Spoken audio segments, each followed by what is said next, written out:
अस्सलाम वालेकुम नाज़रीन, धरती टाइम सां गॾु आऊं आहियां अब्दुल अज़ीज़ जतोई। टंडो इलायार मां पीर बिलाल जैलानी जी ख़बर शामिल कंदासीं। सियारे में सिंध जी सकाफ़त मच कचहरी में वेहण सां दिलि ख़ुशि थिए थी, हिक ॿिए सां प्यार जो जज़्बो पैदा थिए थो। मच कचहरी सिंध जी क़दीम तहज़ीब ऐं सकाफ़त आहे, जंहिंजी तारीख़ हज़ारे सालनि ते मुश्तमिल आहे। अॼु जे दौर में मोबाइल फ़ोन सभिनी खे अकेलो करे छॾियो आहे, पर अॼु बि के माण्हू आहिनि जेके मच कचहरी जा शौक़ीन आहिनि। उन्हनि मां हिकु नालो सरदार लेगारी जो, जंहिंजो तालुक़ु धिंगाणो बोज़दार सां आहे। सियारे जी मौसम अचण सां ई मच कचहरी शुरू थी वेंदी आहे, जंहिंमें धिंगाणो बोज़दार जे माण्हुनि सां गॾु ॿियनि इलाइक़नि जा माण्हू बि मच कचहरी जे प्रोग्राम मुनक़िद कंदा आहिनि। मच कचहरीअ में हिक ॿिए खे मसइलनि खां आगाही ॾींदा आहिनि ऐं पंहिंजे दिलनि जो भार हल्को कंदा आहिनि।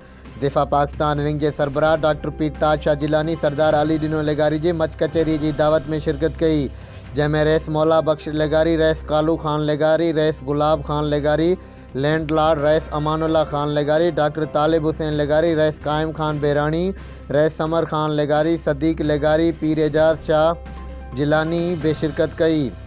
डॉक्टर पीर जैलानी चयो त सरदार लेगारी पंहिंजी औताक ते पाकिस्तानी झंडो फड़काए धिंगाणो बोज़दार जी अवाम खे उहो पैगाम ॾिनो आहे त असां सभिनी खे पाकिस्तान जो दिफ़ा ऐं सालमियत लाइ पंहिंजो मुनसिब किरदारु अदा करणु घुरिजे।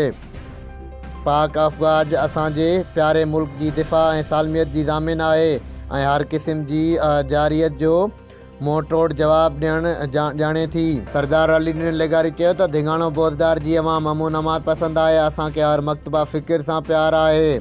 असां डॉक्टर पीर जैलानी जा शुक्रगुज़ार आहियूं। पाकिस्तान में अमन अमान ऐं कानून जी हुक्मरानी जी बहाली लाइ पाकिस्तान जा सचा सिपाही कमु करे रहिया आहिनि। असीं डॉक्टर पीर जैलानी सां गॾु बीठल आहियूं। मच कचहरीअ में शानदार डिनर पिणु पेश कयो वियो।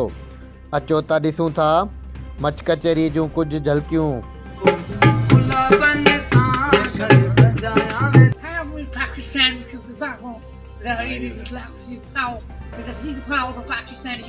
जिनमें जो मैंने धमाके नहीं करवाए थे, वहाँ पे जो था बम ब्लास्ट फिट किए गए थे, और मैंने अचानक वहाँ पे जो फौज भेजी और उसमें जो है लोगों ने मुझे बहुत सारा बददुआएं भी दी और बेवकूफ़ी कहा, तो इस वजह से मैं थोड़ा सा सदर पाई से हट गया।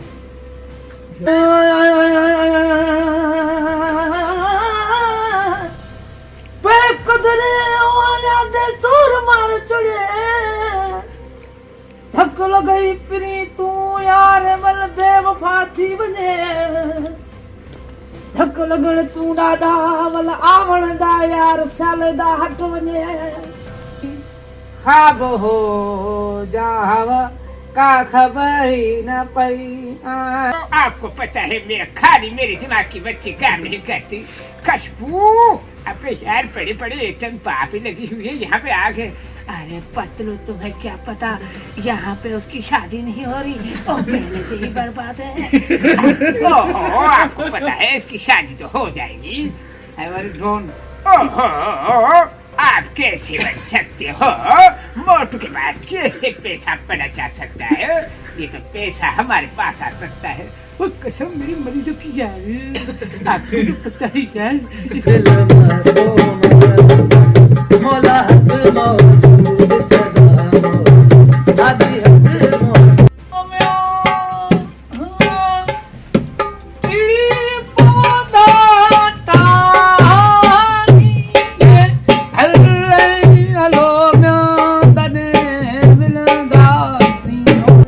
चाहता हूँ बराए मेहरबानी करके अपने चैनल बनाएं और जो है पाकिस्तान को अच्छा रिलीफ मिलने वाला है। और मैं आपको ये कहना चाहता हूँ, अगर साईं जैसे लोग बहुत अच्छे लोग हैं तो इंशाल्लाह हमारा काम बहुत बेहतर बन सकता है और आने वाली जो नस्लें हैं बहुत सारी खुशहाल होंगी और इसका जो है बहुत सारा अच्छा रिलीफ आएगा।